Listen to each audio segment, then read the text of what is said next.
This podcast and content posted by Dr. Judith Joseph is presented solely for general informational, educational, and entertainment purposes. The use of information on this podcast or materials linked from this podcast or website is at the user's own risk. It is not intended as a substitute for the advice of a physician, professional coach, psychotherapist, or other qualified professional diagnoses or treatment. Users should not disregard or delay in obtaining medical advice for any medical or mental health condition they may have and should seek the assistance of their healthcare professionals for any such conditions. Summer Forlenza is a licensed marriage and family therapist in California, where she runs a private practice specializing in EMDR therapy for trauma recovery. On this episode of The Vault, we dive into different types of trauma that may impact our lives. In my research with high-functioning depression, many people don't realize how much painful past experiences may impact their present situations. Many people cope with the collective trauma of 2020 by spending hours online doom scrolling,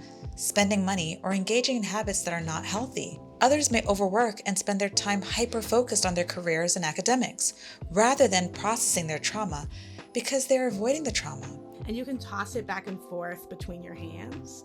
And that's a form of bilateral that also gets you into your body. I don't want to drop this. But that's something that's really nice to do too, is just keep that and be like, all right, I'm just going to toss this back and forth, take a couple of breaths, and that'll naturally soothe the body a lot of time. Avoidance and busying oneself is a trauma response that many are not aware of. On this episode of The Vault, Summer and I discuss ways to process trauma in a healthy way so that you make more sustainable progress. Summer, I'm so excited for this episode because you are a trauma expert. You work within EMDR using ketamine, and you just have such a dynamic practice. And there aren't a lot of people who can comfortably treat patients that have complex trauma. Tell us a bit about yourself. Yeah, so I'm a licensed marriage family therapist. I live in Southern California, so it's just starting to get cooler here. We've been had a really, really hot summer, as we always do. And I specialize in working with complex trauma. So a lot of my clients come to me having been in therapy for a really long time, having tried all different kinds of things, and are really looking for a space that specializes in a traumatized body and supporting that. And I love the work I do, and I'm just happy to talk about it with you and share some of the stuff I learned and stuff I know with your audience. One of the common questions that I get on social media is, what is complex trauma? How is it different than PTSD? For sure. Yeah, so I think of like complex trauma is PTSD plus, is sometimes how I talk about it. So you're going to have all the symptoms that you're going to have of PTSD. You're going to have avoidance, hypervigilance, like being on edge all the time, those intrusive like nightmares and thoughts about the bad stuff that happened. But then you're going to have all these other additional things on top of that. Really common is dissociation as a part of complex trauma. I kind of want to back up for a second, though, because when we're talking about complex trauma, what we're talking about is the impact of living through not just like one traumatic event or two things like, oh, I got in a really bad car accident one time or something like that. It is the result of either developing, like growing up in an environment where you're unsafe almost all the time, or things are really chaotic, or going through an extended period of time, even in adulthood, where that's the case. So especially if you're like living in an unsafe environment for an extended amount of time with someone who's unsafe, with a medical condition that is causing you to be constantly in crisis or chaos, those are the conditions that are going to lead to complex trauma. And then you're going to have, like I said, all the PTSD symptoms that we would normally see, plus a lot of difficulty in relationships, difficulty being present, and yeah, like sometimes difficulty even knowing how you feel at all. Yeah, one of the analogies that I use is like if you have complex trauma, it's like this pebble or shell on the sand. And like when the ocean of traumas hits you, it's like a wave hits you, you don't get a chance to recover. Then another wave hits you, another trauma hits you, and another trauma hits you, and it shapes and molds what you look like, right? You know, some of the pebbles have one or two rifts, but others have a lot of rifts in them. And so it can shape how you see yourself in the world and how you see others in the world to a greater extent, compared to PTSD, where there's maybe just one trauma or one major trauma. Yeah, I love that example because that's so easy to visualize and understand. Oh, yeah, it's like you don't get a break. It's just constant and ongoing for a really long time. And it changes the way your body and brain work and how they develop. It's also validating because when people are in therapy, right, and they feel like they're not getting better, or they switch up therapies, and they just feel like, okay, there must be something about me, and then they meet a Mhm. therapist like you, and you're like, hold up, let's acknowledge the complex trauma Yeah. that this is different, right? So tell us about how Yes. you start that process with a client. Oh, I appreciate so much what you just said because I do have folks who will realize like, oh, when I got a diagnosis that what I have is complex PTSD and not, the myriad of other things they had diagnosed. It was like the first time that they sort of had a sense of like, I can get better from this because a lot of times people come to me and they're like, there's something fundamentally wrong with me. Like I'm broken. My brain doesn't work. And when we look at their life circumstances, I get to say, oh, actually, it makes total sense to me that your brain and body are doing this because they're trying to protect you and they don't know that you're safe now. And this is exactly what brains and bodies do to keep you safe when you're unsafe for a long time. So anyways, I appreciate that. You started off saying something really important. You said when people come to you and they have complex PTSD and they don't know that they have it, they've been misdiagnosed. So they may have been diagnosed as having schizophrenia or bipolar disorder, Mhm. or maybe they just don't know. Like maybe there's like multiple diagnoses because they're self-medicating. So they may have been misdiagnosed as a primary substance abuse, right? When really it's complex PTSD, and they had all these symptoms that got confused, or confused their provider. So tell us about how, someone comes to you, a client, let's say, and they have this history. Where do you start first? What's that process like in terms of developing their treatment plan? Yeah. So at the beginning, we start by just looking at like I always ask the question, what's a day in the life look like for you? Like how do you spend a regular day in your life? And start to get a sense of, oh, what are your relationships like? And how does your body interact with the world around you? How do you feel in your body? And we'll start to realize that especially when I notice there's like such a disconnection from the body. I make this sign a lot with my clients. We'll kind of use like, oh, I'm going like this, I'm out of my body. And when we see that, I'm like, okay, let's get curious about your experiences. And I don't know if anyone who's listening knows what a genogram is, but I love to do a genogram with my clients. It's basically like a family tree that tracks all of mental health history and substance use history, but also strengths and resilience and all kinds of things. And a lot of times, once we do that, I do that really early on with most clients. We start to recognize like, oh, there's been a lot of instability and a lot of pain or even violence in your family for generations. And this was how you grew up. And then when we start to recognize that, we can start to put together, okay, now we can understand why your brain and body are looking like this. And let's think about what our first steps are. Sometimes we're working towards, preparing for EMDR therapy and preparing to do reprocessing of trauma memories. Other times we're really focused at the beginning on like connecting to your felt sense of emotion and your experience of being in the world. Because if you can't feel anything in your body, you're missing out on this entire chunk of really important information about what your life is like. So sometimes we start there. It depends on, where they're at when they get there. And when someone has a history of trauma, a lot of the times they don't feel safe, and their flight or flight can be triggered, and their body can feel really dysregulated. What are some of the things that people can do at the start of their day so that they feel grounded, so that they feel as if they have some control, some agency? Okay, so there's kind of like two categories of things I want to think about for this. One is your like daily routines, the things that I would love to encourage people to commit to doing on a regular basis, daily if you can. And then you got your emergency backup plan for when things, go haywire. But on a daily basis, if at all possible, I would love for the people I work with and for people with trauma to be able to start their day not rushing. So I want you to have time in the morning to help your body like regulate and ground and be as soothed as you can going into your day. Because a lot of times people with complex trauma really struggle with sleep and they have a lot of nightmares. And so you'll wake up already feeling on edge and uncomfortable. And so we want to start, like, if you can have at least an hour before you have to start getting ready to go, where you can read, walk, do some breathing, anything that actually works for you. It's going to be so unique. But if you cannot be rushing in the morning and have time, that is so, so key. So sometimes it actually starts the night before by trying to get yourself in bed a little earlier so that you're able to get up a little earlier and have that time. And, I talked about breath work as something that you can incorporate into the morning routine. Whether that, the most important thing about breath work is that your exhale, if we're simplifying it down, I want your exhale to be a little longer than your inhale. And I'll often prompt, like, breathe into the nose and kind of expand your lungs really big, and then whoosh it out kind of slow and let your shoulders drop. And you don't need to do anything fancy to benefit from this. All you have to do is take 5 big breaths in that way and just check in, see how it feels. And then if you have a little time in the morning is when you're not rushing to read or to write, to kind of do some reflection about what's going on in your day and how you're feeling. All of that helps you to build relationship with yourself, which is so disrupted by trauma.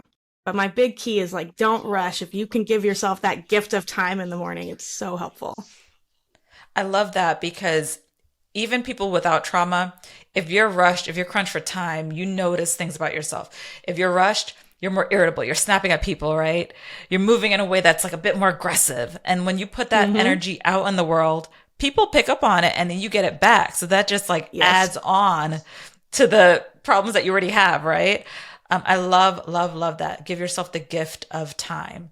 And let's say you're at work or you're at school and something really does set off that, feeling of I'm unsafe, or you're feeling dysregulated. What are things that you can do to keep on moving throughout your day? So the first thing I think about is I want you to give yourself permission to step away from any situation. I think sometimes traumatized people are really used to just barreling through all their bad feelings and just getting it done and putting, stuff like that. And instead, I want you to recognize, okay, this is happening. This is overwhelming my body's ability to cope right now. I'm feeling triggered. I'm feeling activated, whatever language you like, and say, I'm going to take a break. And it can be 5 minutes. A lot of us are super busy. We're in school. There's things we're doing. It doesn't have to be long, but I want you to exit the situation and go somewhere where your body can feel more calm. If you're sensing a theme, a calm body is a big part of how we try to do this work, is calm the body. So once you're in your little space where you're away from the thing that happened, that triggered you, there's a couple of things that I like to use. One is bilateral stimulation, fancy word for stimulating left side of the body, right side of the body, rhythmically back and forth. There are tons of bilateral music playlists on Spotify. If you search bilateral on Spotify, you're going to find lots of options. So that's a really easy way to get that. But you can also have a small object that you like to carry with you, maybe something that kind of comforts you or has a spiritual or religious connotation for you that is comforting and soothing. And you can toss it back and forth between your hands. And that's a form of bilateral that also gets you into your body. I don't want to drop this. But that's something that's really nice to do too, is just keep that and be like, all right, I'm just going to toss this back and forth, take a couple of breaths, and that'll naturally soothe the body a lot of times. You also can do a bit of quick grounding, and a lot of therapists will recommend this, and I like it too, the 5, 4, 3, 2, 1 method, where you look around, I'm like, all right, what are 5 things I can see? And the thing I insist on when I do this with clients is I don't want you to look around and be like, art, couch, painting, book. If you're going super fast, you're not doing it. So I'm like, pick out as you're going, do 5 things and then name 2 things about that. So I see this microphone, it's black and it's shiny. I see this stone, it's green and it's small. So you're going to describe it a little, because the point of it is to get you into the present moment. Because when we're activated by trauma, we're out of our body and we're out of the moment. We're out of the present. So we want to get ourselves back in. So 5 things you can see, 4 things that you can hear, 3 things that you can feel around you, 2 things you can smell, and then 1 thing you can taste. And you might consider carrying small, sour candies with you if you're a trauma survivor, because those can be really, really grounding and helpful to soothing your body, strangely enough. It makes so much sense. It's so practical. And in my upcoming newsletter, I'm going to talk about the coping clutch. It's like a little purse that you hold, and you put all the things in there that you can practice your 5, 4, 3, 2, 1s with. And then the Love coping that. container, you keep it at your desk. So I love that. So And you know cute. what? Anyone can do it. Anyone can do it, right? You just have to know about it. Tell us about EMDR. So some people don't know what it is, don't know if it's Mhm. right for you, don't know like how long it takes to work. Tell us about EMDR. How do you find out whether or not a client is a good candidate for it or a ready candidate for this? Great question. So, let me give you my little like how I describe EMDR. EMDR therapy is a therapy that helps you to connect to your resources and strengths that you already have. What are you already good at? What already is helping you? How can we connect to that? And then it helps you to use those resources and strengths to help you as you go back and specifically target and reprocess traumatic experiences that you had. So let's say you were in a car accident. Your EMDR therapist is going to ask you a specific set of questions in a specific order that help to activate your brain from the top to the bottom so that it's all lit up about that accident that you got in. And then you're going to apply the bilateral stimulation, left, right, which helps your brain to talk to itself, maybe left side and right side of the brain talk to itself and actually go through the process that our brain naturally goes through when we have overwhelming or stressful experiences. Our brain's already really good at this. We go to bed at night, we dream, we go to REM sleep, our eyes move back and forth rapidly while we're doing that.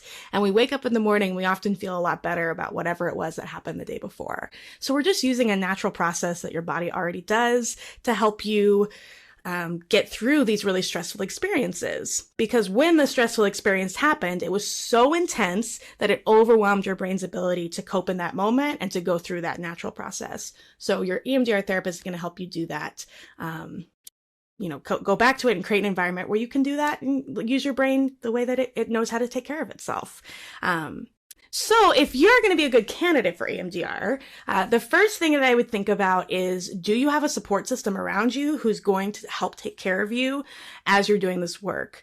EMDR is amazing. I have watched it completely transform people's lives. It's also not easy. It requires you to face really hard moments in your life. You have to be brave and you have to be willing to look at things that you've probably spent a lot of time and effort trying to avoid thinking about. And do you have people around you or an environment around you that can support you as you do that? That's one of the first things I want to talk about with people when they want to do EMDR. The other thing is I want you to have a relatively safe environment in the present. If your life is still incredibly chaotic or unsafe, doing trauma reprocessing work is probably not the best thing for you right now. There's probably other types of therapy or other kinds of EMDR, just that preparation work that I might focus on. But we're not going to look at old stuff until the present is relatively safe and supportive of you. And yeah, the people who do well in EMDR are motivated. They're like, all right, I know this is going to be tough. I'm ready. Like, I will do the homework. I will do what you ask me to do, even when it sounds weird. Because a lot of times some EMDR stuff, people are like, that sounds kind of weird. I'm like, I know, but let's go with it, If you have an open mind and are transparent with your therapist about how you're experiencing it and you're motivated, those are, I think, the people who do the best. And, like in some cases, EMDR is being paired with other type of treatments like psychoactive agents and more newer treatments. So tell us about that work. And, because some people will be watching and saying, well, I've tried EMDR and it didn't work for me. But there are other combinations of EMDR and other treatments that may be an option for you.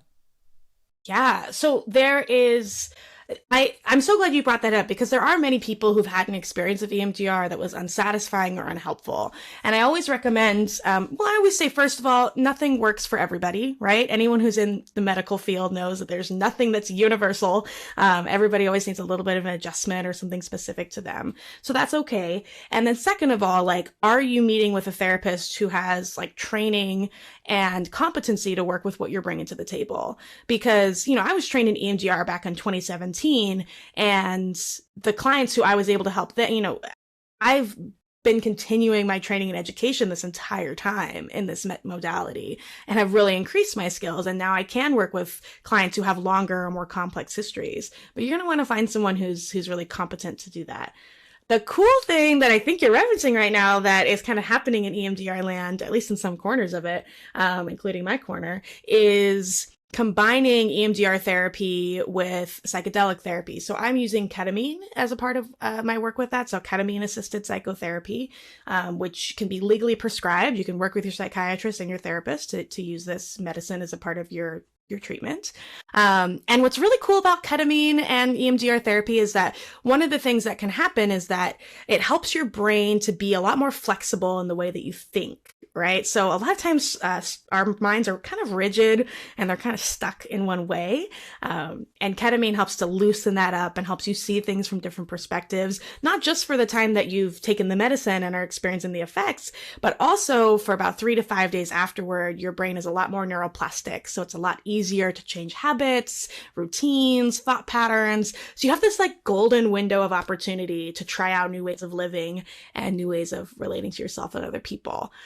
And so combining EMDR with ketamine has been really, really cool to start, doing with clients, because minds that are very, stuck can start to get unstuck and see things in new ways. And it's really brilliant, because when you are trying to reprocess and reframe and change the way that maybe you see yourself, or the way that you react, or you physiologically or from a bodily perspective react to a trauma, and you're finding yourself stuck, it makes sense that introducing an element that allows your brain to basically become unstuck and go about problem solving in a different way that it's never done before. It just makes sense the two would work together. And I'm just so happy that this is something that's being offered to some clients across the United States. And like, you can ask about it. Sometimes you need a treatment team. Sometimes it's like your EMDR therapist plus your medical doctor plus your psychiatrist plus, like your whole team to come together to really come with you with like a comprehensive plan that works for you, because you're an individual, you have your own unique story, and you may need a different type of treatment plan. So I love that. I'm excited about that. Yes. Yes, I am too. And I just love that recognition of like, different survivors need different kinds of treatment, and there's no one size fits all in this work at all. There's just so many different ways to heal, and sometimes working with a team, and I love getting to work with a little bit of a team and hearing people's ideas and working together to support someone, because what we really want is for people to feel better. And sometimes we got to try all kinds of different things to figure out what it is that works for your brain. And you are the most important part of the treatment team as the patient, as the client, because Correct. You being an advocate for yourself, learning about the different options, and, communicating with your providers about what's not working, what is working, and how you felt about the process. That's so important. I ask all of my guests about a time in their lives when maybe they were struggling, but no one knew it, because on the outside, they were thriving. They were, really crushing it. They were meeting all their goals, and everyone just thought, oh my gosh, how are they doing it all? But they knew that inside, they were struggling. How did they get through that? So I'm going to ask you that question as well.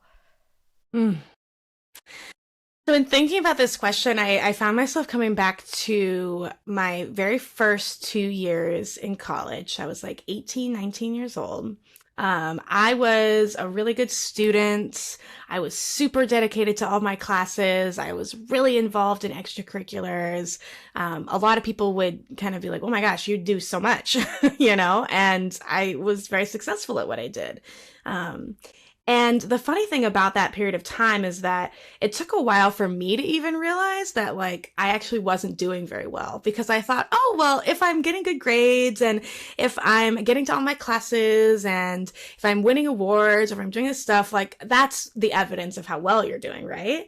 But then, on the other, this kind of like in the background, I was feeling very lonely and disconnected and didn't really know, how to spend my time when I wasn't working on accomplishments. And I slowly had to kind of realize like, oh, like this actually isn't working very well for me, this pace that I'm living at. My body doesn't feel good. I don't feel good. I don't feel connected to people.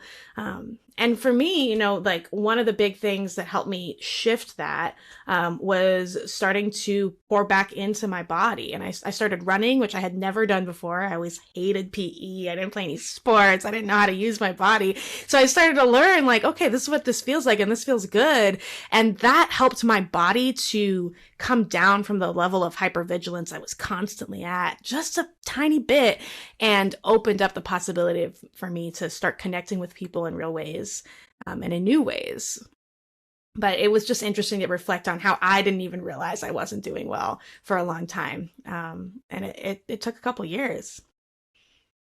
I mean, I'm glad that you said that, because in the research I do with high functioning depression, a lot of high achievers, they get so caught up in the accolades and the achievement that they stop actually feeling both the good and the bad, right? So they won't feel the wins as wins, and they won't feel the lows as lows, and they just kind of are coasting and feeling blah. But, they just continue pushing through, and feeling is so, so important. If we understand how we feel, if we're in touch with our bodies, we can actually do something about it, right? Thank you so much for sharing. And I am so in awe of the work that you do and bringing awareness about trauma, complex trauma, and EMDR. Tell us about your upcoming projects and where we can find you. Yeah, so you can find me on the gram. You can just look up my name. I'm on Instagram, so you can find me there. As for projects right now, one of the things I'm so excited that I'm doing is offering ketamine-assisted psychotherapy. So if there's any folks in California who are looking for someone who does EMDR and ketamine together, I have a little bit of space for that.